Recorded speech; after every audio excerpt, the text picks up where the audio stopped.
grabar y les comparto mi pantalla.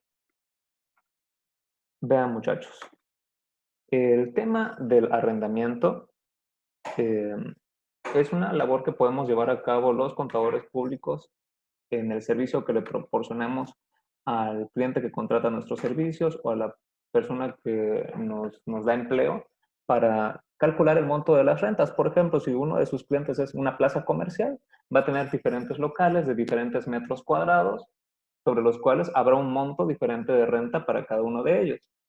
Si es una empresa que tiene diferentes bienes inmuebles en el centro de la ciudad o en zonas específicas de, para bodegas, para oficinas, para vivienda inclusive, pues bueno, dependiendo del tamaño y de la plusvalía que tengan la ubicación, serán diferentes los montos de las rentas y es posible que les pidan a ustedes como contadores determinar los montos del recibo de la renta con base en el contrato o previamente, antes de firmar el contrato, para que ellos puedan decidir cuál es la cantidad que van a cobrar cada mes a sus inquilinos. En materia de arrendamiento, debemos basarnos en el Código Civil Federal que establece el capítulo de arrendamiento. Ahorita voy a presentarles eh, este que es el Código Civil Federal. En el título sexto tenemos el capítulo del arrendamiento.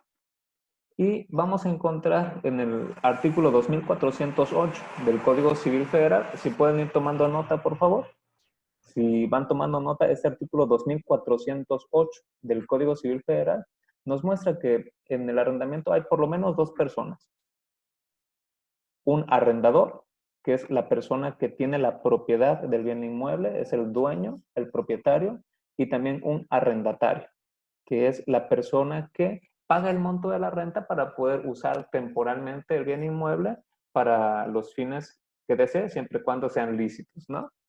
Bueno, entonces tenemos aquí a dos personas que son arrendador y arrendatario. Regresándome a la presentación, eh, vamos a ver que normalmente el arrendador es persona física por una cuestión de protección del patrimonio. Sin embargo, no es exclusivo que siempre el arrendador sea persona física. En ocasiones el arrendador puede ser persona moral.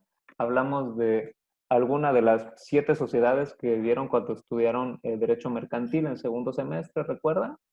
Eh, y si esta persona jurídica o esta persona que existe en la ficción del derecho, que es la persona moral, tiene la propiedad de los bienes inmuebles, lo puede dar rentado a un inquilino que puede ser persona moral o persona física.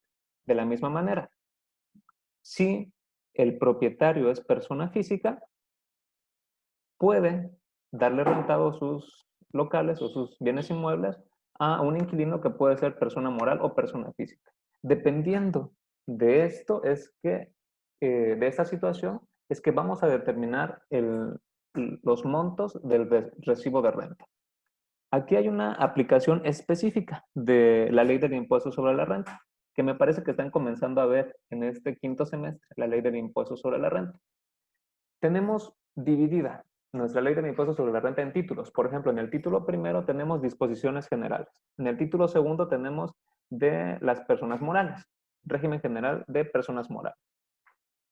Muy bien. Dijimos título segundo. En el título tercero tenemos personas morales con fines no lucrativos. Y en el título cuarto tenemos a las personas físicas. Al respecto, hay un artículo específico que en materia de arrendamiento aplica a las personas físicas dentro del título cuarto en el capítulo tercero, que es específicamente el artículo 116. Estamos comenzando este tema con las disposiciones legales, ya vimos el tema civil, vámonos al tema fiscal, ¿de acuerdo? Para que ustedes puedan realizar el estudio de las leyes fiscales, valdría la pena que tuvieran un prontuario fiscal, una fiscoagenda, pero en Internet también encontramos las diferentes leyes fiscales. Por ejemplo, estoy buscando en el navegador de Google la palabra, el término ley de ISR. Y de las diferentes opciones que me ofrece Google, debemos de tener cuidado con qué dominio acceder, porque si accedemos a un dominio .com, por ejemplo, va a ser una página comercial, .org va a ser de alguna organización no gubernamental. si utilizamos el dominio que termine, por ejemplo, en .es, sí va a ser la ley de impuestos sobre la renta, pero no va a ser la mexicana, va a ser la española. O si seleccionamos la terminación .co, sí va a ser la ley de ISR, pero no va a ser la mexicana, va a ser la colombiana. Entonces, tengamos cuidado en dónde buscamos nuestras leyes fiscales. En este caso, vamos a tomar este dominio que es .gov.mx, que es una página de gobernación, y es la ley mexicana, específicamente de la Cámara de Diputados, quienes son los que en primer término legislan en materia fiscal. Muy bien, tenemos acceso a nuestra ley del impuesto sobre la renta. Les comentaba hace un momento que, bueno, a partir del artículo 114 comienza este capítulo tercero dentro del título cuarto. Es decir, título cuarto es personas físicas, capítulo tercero es arrendamiento. Efectivamente, es ingresos por arrendamiento. Y en este artículo 114 nos define qué es lo que se considera ingreso por arrendamiento, ¿no? Nos vamos a adelantar un poquito más. Vámonos al tema que nos ocupa. Nos ocupa el artículo 116. Independientemente de que este artículo 116 se refiere a la manera en la que se van a efectuar pagos provisionales, las personas físicas que tienen ingresos por arrendamiento, en este artículo se encuentra en el penúltimo párrafo la siguiente disposición legal.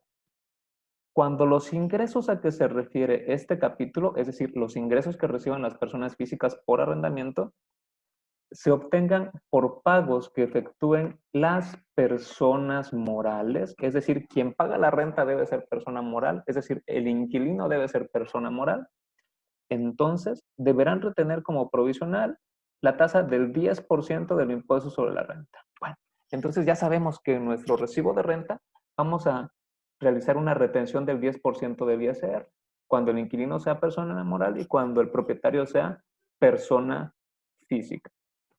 En este momento voy a dejar de compartir y les pediría que por favor abran sus micrófonos, los que deseen participar, enciendan también sus cámaras para responder la siguiente pregunta. Tenemos el caso concreto. Si el inquilino es persona moral y si el propietario es persona física, debe haber retención de impuestos sobre la renta. Pero ¿qué pasaría si ambos, tanto inquilino como propietario, son persona física? ¿Aplicaría retención de 10% de ISR? ¿Sí o no?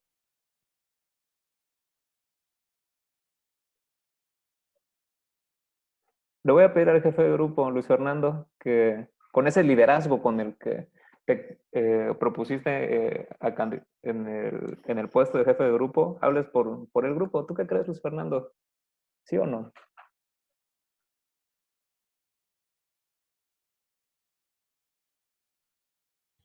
No sirve el audio de mi compañero, profe.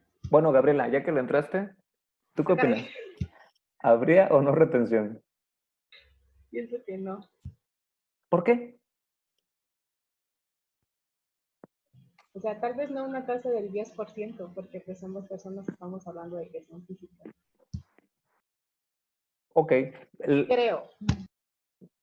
lo veamos de esta manera. La ley es muy específica, ¿sale? O sea, eh, establece obligaciones eh, que son muy claras. Y esto es aplicación estricta de ley, principio general de derecho, ¿sale? No podemos aplicar una norma cuando no está expresamente establecido en la misma.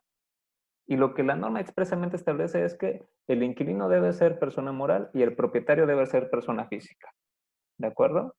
Si buscamos en el título 2 de, que aplica a personas morales, no vamos a encontrar esta situación, sino únicamente lo encontramos en el título 4, capítulo 3, específicamente artículo 116. Tenemos que aplicar, ¿sale? Solamente en ese supuesto. Espero que vayan tomando nota de los artículos que estamos analizando. Sí lo están haciendo, ¿verdad? Profesor, ¿podría Profe, repetir lo que dijo? Es que no lo escuché. Claro que sí, Diego. Y Se distorsionó la voz. mientras lo repito, les muestro en pantalla, ¿sale? Bien. Les dije que hay un mandamiento expreso que está establecido en el artículo 116. ¿A quién le aplica este artículo 116? Solamente le aplica a la persona física que obtiene ingresos por arrendamiento. ¿Por qué? Porque lo encontramos precisamente, título cuarto, que es aplicable a personas físicas. Capítulo 3, que es aplicable a ingresos por arrendamiento. Artículo 116, ¿de acuerdo? Es lo que estamos viendo en este momento en pantalla. Por lo tanto, la única combinación en la que hay retención de 10% de ISR es cuando el propietario o arrendador es persona física y el inquilino o arrendatario es persona moral. En todas las demás combinaciones, por ejemplo, cuando el arrendatario es persona física, coincide con propietario de persona física, ahí no aplica retención. De igual manera, independientemente de que el inquilino sea persona física o moral, por el hecho de que el propietario sea persona moral, en ese caso no aplicaría la retención. Voy a dejar de compartir pantalla porque quiero que tengamos esa interacción. Activen por favor sus cámaras y van a estar un poquito más participativos. Veamos. Les platico que en mi experiencia profesional, normalmente el inquilino es persona moral, es decir, la persona que se arriesga a hacer negocio, que pone un local, abre un negocio para renta, ese inquilino normalmente no arriesga todo su patrimonio, constituye una sociedad.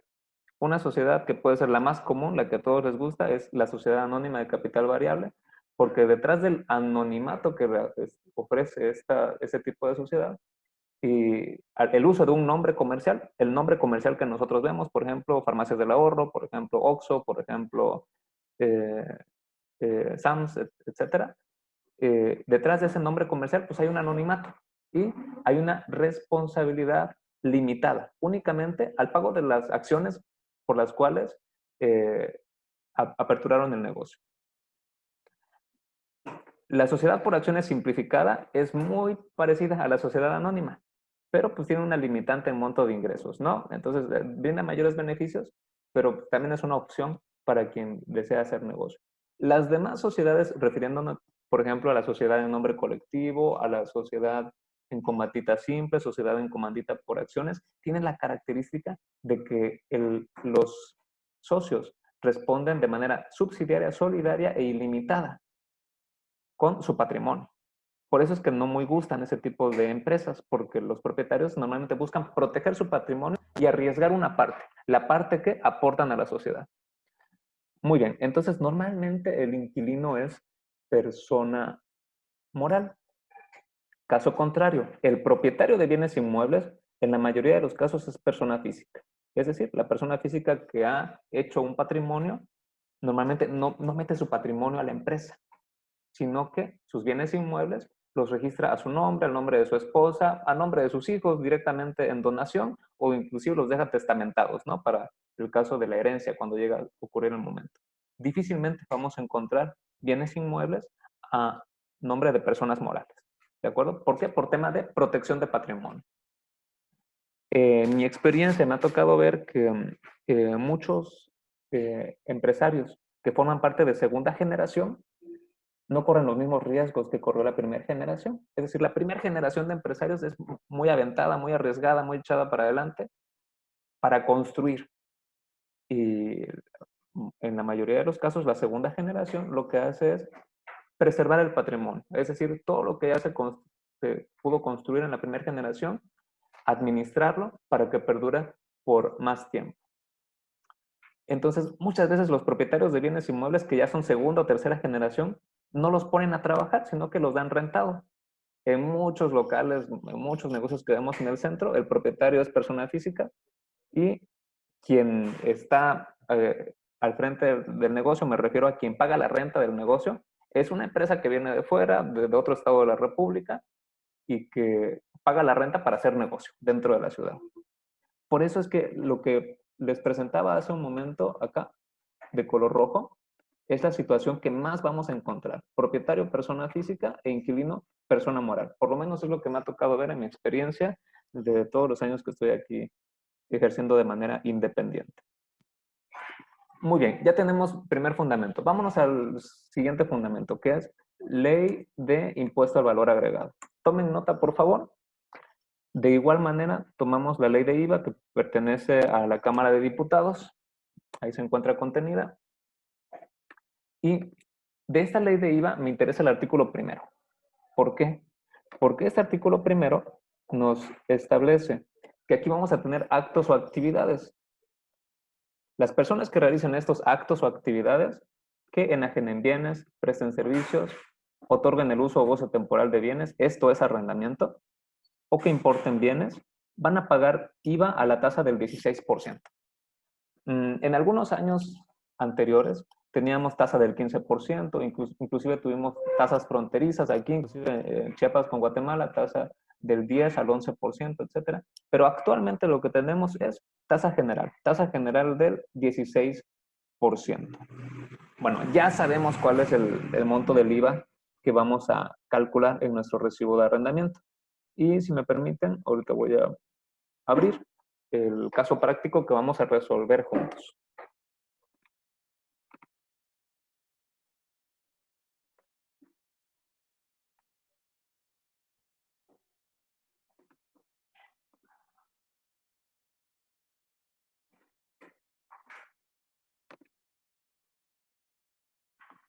Vean, aquí está.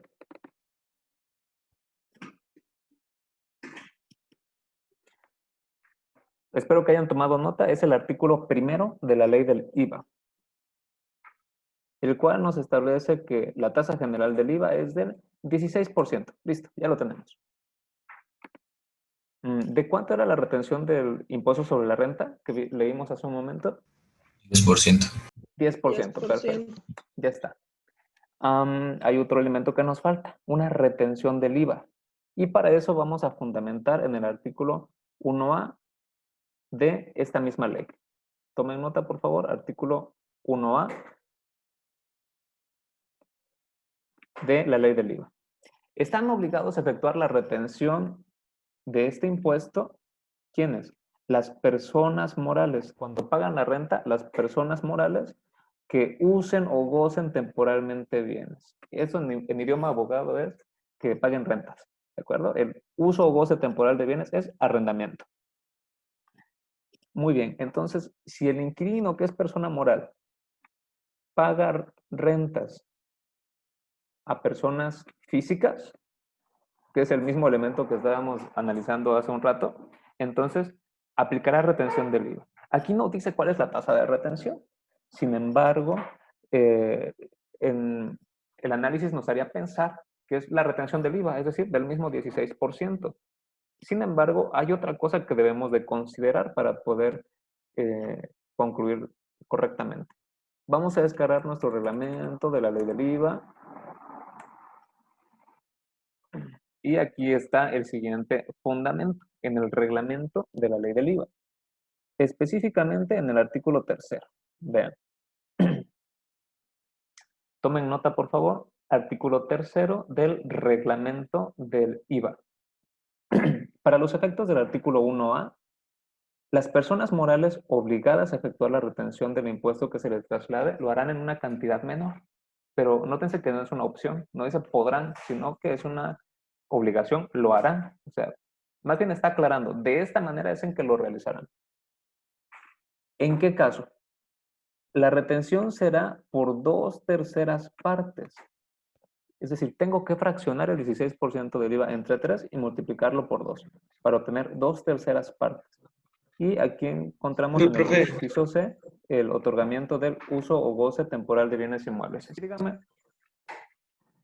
Dice mi compañero Jesús que si le puede dar acceso, es que apenas le llegó el internet. Claro, listo, ya está. Sí, gracias, profe. De nada. Entonces tenemos, arrendamiento aplica retención, sí, aquí nos dice que lo harán por 2/3 partes del IVA.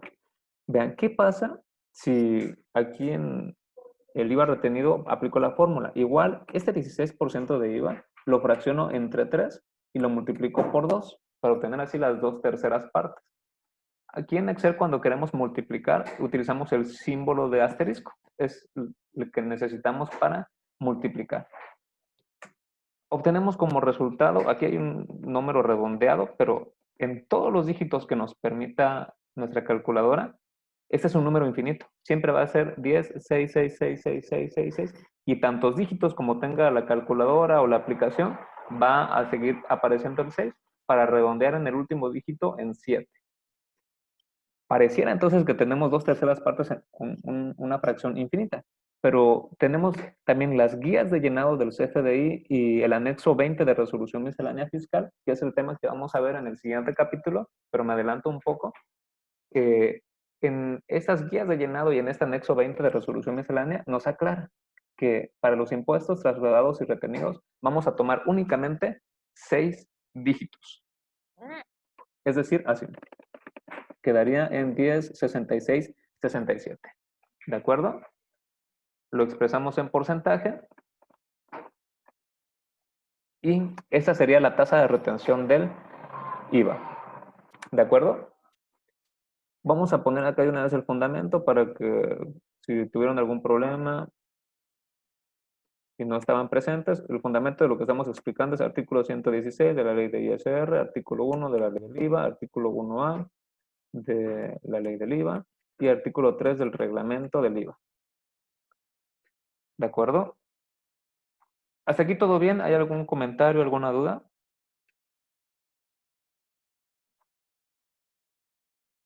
¿No? No, profesor. Muy bien. Vamos a llevar a cabo este ejemplo que estamos explicando. Imaginémonos una renta una renta baratita de 2,000 pesos. ¿Sale? ¿Cuál sería el IVA de esta renta de 2,000 pesos? Sencillo. Aquí en Excel solamente tenemos que presionar igual, seleccionamos el monto de los 2,000, asterisco 16%.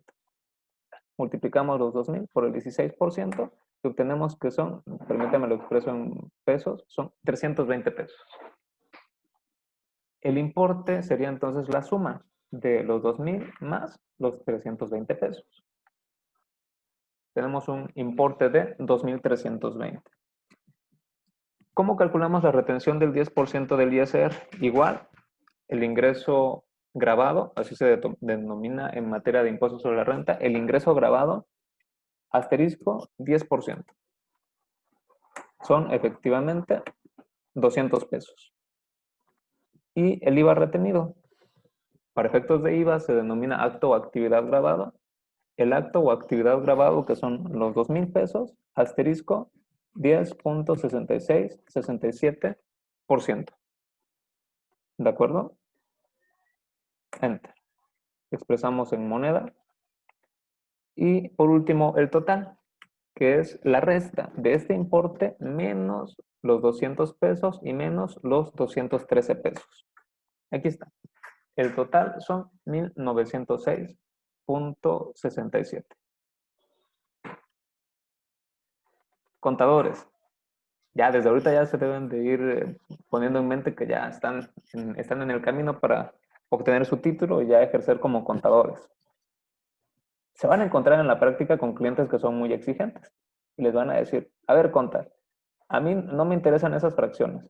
Yo quiero que mi estado de cuenta o yo quiero que en mis manos y en mis bolsillos me llegue un monto cerrado, el monto cerrado de 2,000 pesos. Dame tú la cantidad, hazme tú los montos, los cálculos, para que cada mes yo reciba completitos 2,000 pesos. ¿De acuerdo? Es decir, no me interesa esta cantidad que es previa, que es base. Me interesa el neto, la cantidad que voy a estar cobrándole al inquilino, que sean exactamente 2,000 pesos. En ese sentido va la siguiente pregunta. ¿Qué cantidad debo poner aquí arriba en el subtotal para que al aplicar estas tasas obtenga un monto neto total de 2,000 pesos? Intenten realizarlo. Agarren ahí su calculadora. ¿Cómo lo llevamos a cabo?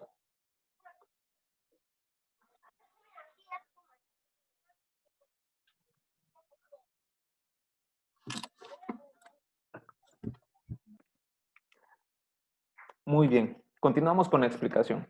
Vean, para resolver esta situación que muchas veces nos piden los clientes, lo que tenemos que hacer es conocer la proporción. Es decir, ya apliqué las fórmulas, el procedimiento está completo, pero me interesa conocer cuál es la proporción. ¿Qué proporción representa este total respecto de este subtotal? Es decir, antes de impuestos y después de impuestos. Y eso es una simple división. Dividimos el total entre el subtotal y obtenemos una proporción que es del .953333. Esa siempre va a ser fija, esa no va a cambiar a menos que cambien las tasas de IVA o de ISR, de retención, cambiaría, pero si las leyes siguen iguales, esa va a ser siempre la proporción. Bueno, ya conozco la proporción. ¿Qué es lo que tengo que hacer? Aquí en el subtotal, aplicar la siguiente fórmula. Igual 2,000 pesos entre .953333. Enter. Y ahora sí, llegamos al monto exacto de 2,000 pesos, que es lo que requiere nuestro cliente. ¿De acuerdo?